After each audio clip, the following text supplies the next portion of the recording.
પ્રયાસ કે શું નામ છે તમારું? અશોકભાઈ. અશોકભાઈ, તો કેટલા ટાઈમથી તમે અહીંયા વસવાટ કરતા હતા? પહેલા 50 વર્ષ થઈ ગયા. તો 50 વર્ષથી દબાણ કેટલા ટાઈમથી આમ થતો આવે છે? એટલે આમાં આવે તો છે ને દબાણ? દબાણ આવ્યું સાહેબ, પણ આમાં શું છે કે અમારા કોઈ ગરીબ માણસ કોઈ સાંભળતા છે નહીં. બરાબર, અમે સરકારમાં જ આવી છીએ. સરકારમાં કોઈ અમને કહેશે કે તમારું યાથાણ કરી દઈશું, કોઈ અમને યાથાણ આવું કરી દેતા છે નહીં. અને આ દબાણ આવ્યું, કોઈ અમે હતા નહીં અને અમારા ઝૂંપડા પાડી દીધા. નોટિસ અમે કોઈને આપી નથી. તમને પહેલા સમય કે નોટિસ બીજી આપવામાં આવી કોઈ આપી કે દીધી તમારા ઝૂંપડા અમે હટાવવામાં આવીશું, તમે અહીંયાથી જગ્યા બીજી જગ્યાએ સ્થાયી થઈ જાવ, એવું કઈ કહેવામાં આવ્યું? એવું કોઈ કહેવામાં આવ્યું નથી. અને અમને કીધું તું તમને થળ આપ્યું, પણ અમને હજી કોઈ થળ આપ્યું છે નહીં.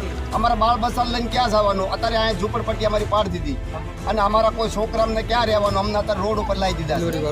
હા, એટલે અમારા બાળ બચ્ચાનું ગુજારણ કરવા અમે અહીંયા પડ્યા છીએ અને 80-90 વર્ષથી અહીંયા પડ્યા છીએ.